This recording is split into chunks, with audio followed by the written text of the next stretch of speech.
In the grand, bustling mosaic of New York City, stories unfold every second.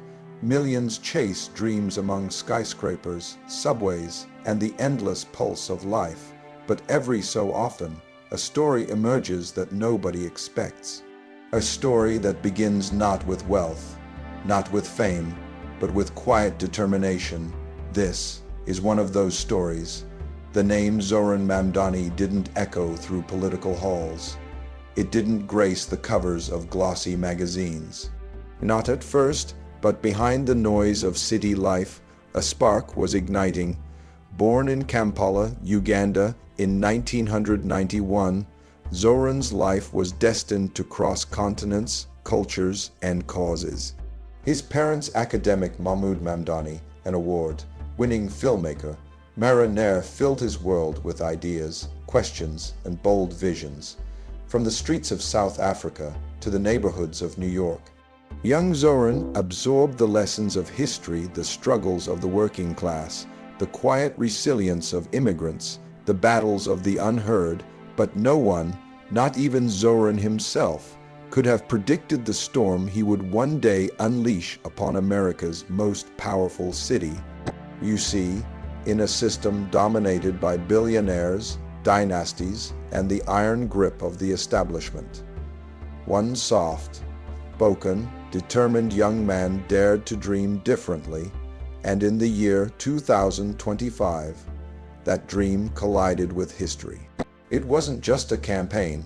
It wasn't just a fight for votes. It was a rebellion against politics as usual. It was a declaration that the city belongs to the people. But how does an unknown assemblyman with no fortune, no legacy, and no powerful allies rise to challenge the giants of New York? How does one person turn frustration into hope, and hope into a movement? That is the story we unravel tonight. A story of courage, a story of resistance, a story still being written. Stay with me, because what happens next will change how you see leadership forever. New York City, a place known for its towering skyscrapers, flashing billboards, and the promise that anyone can make it here if they work hard enough. But beneath the bright lights, cracks run deep.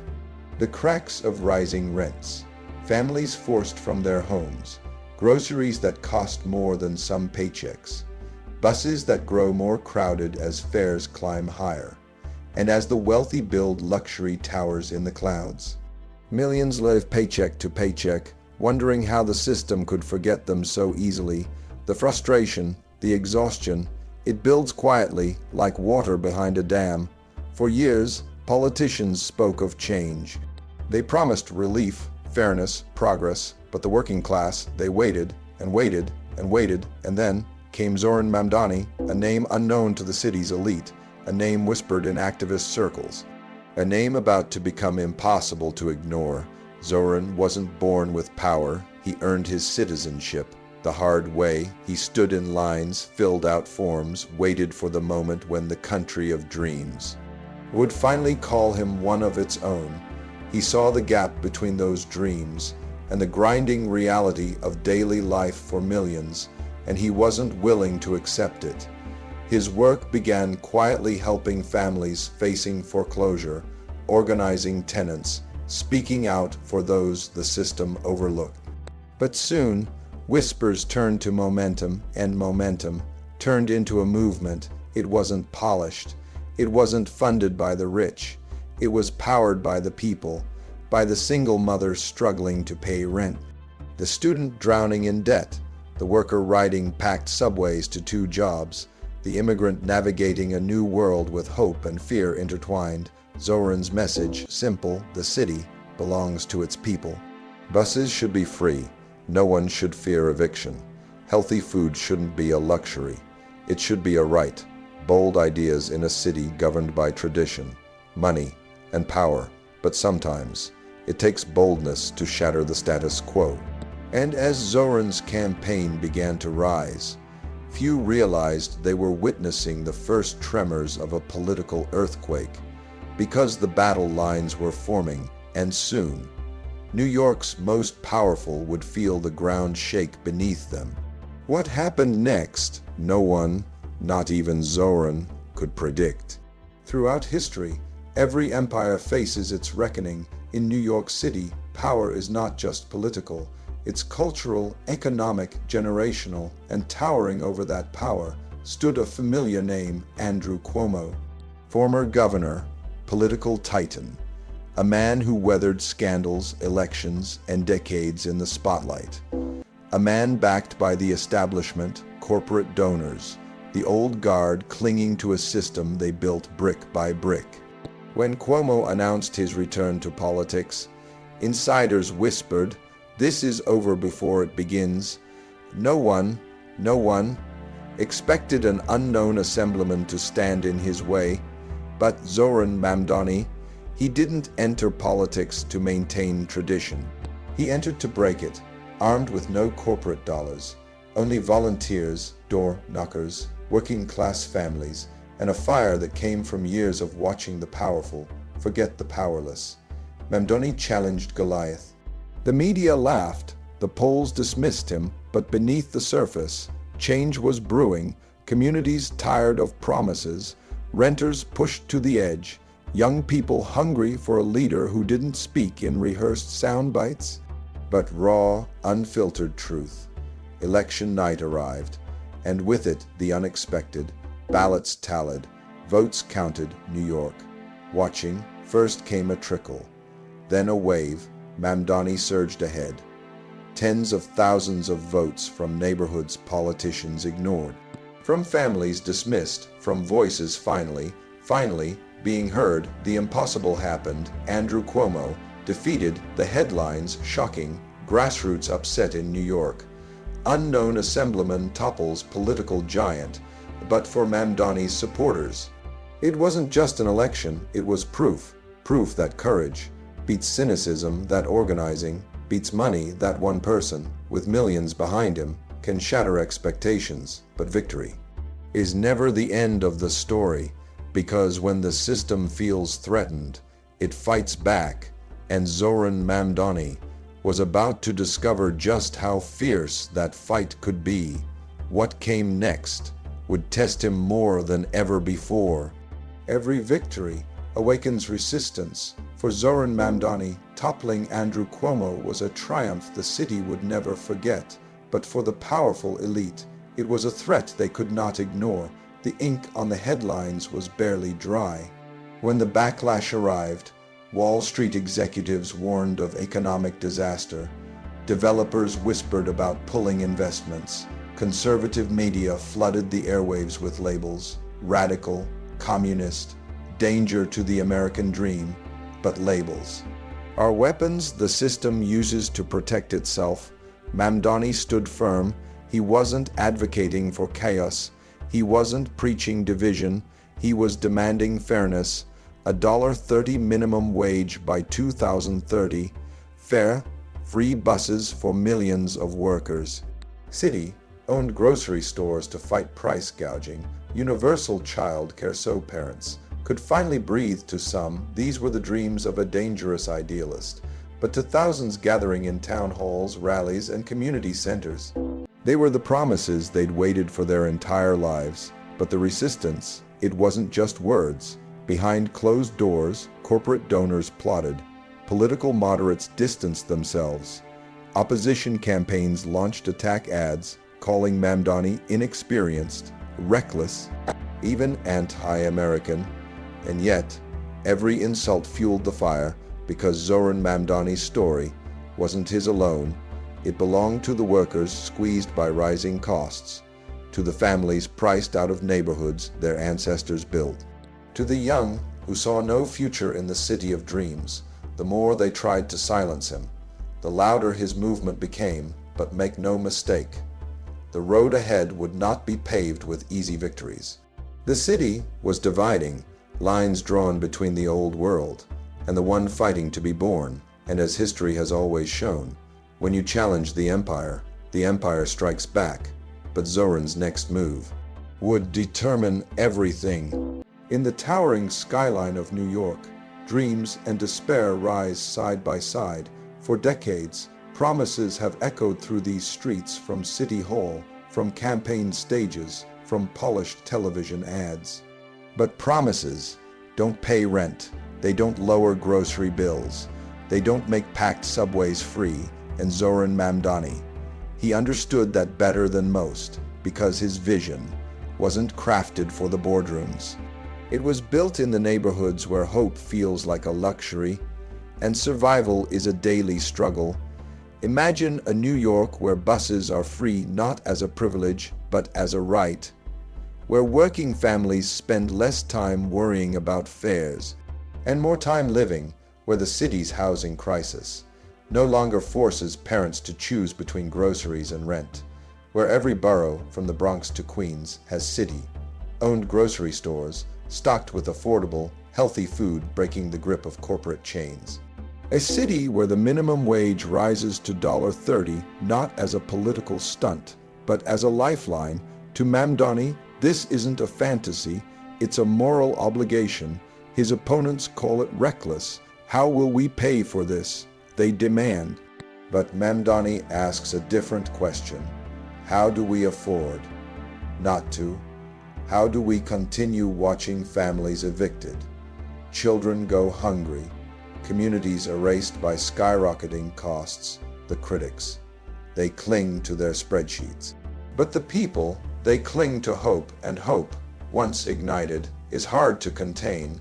Mamdani's vision isn't just policy, it's rebellion against a system designed to keep the wealthy wealthy and the struggling invisible.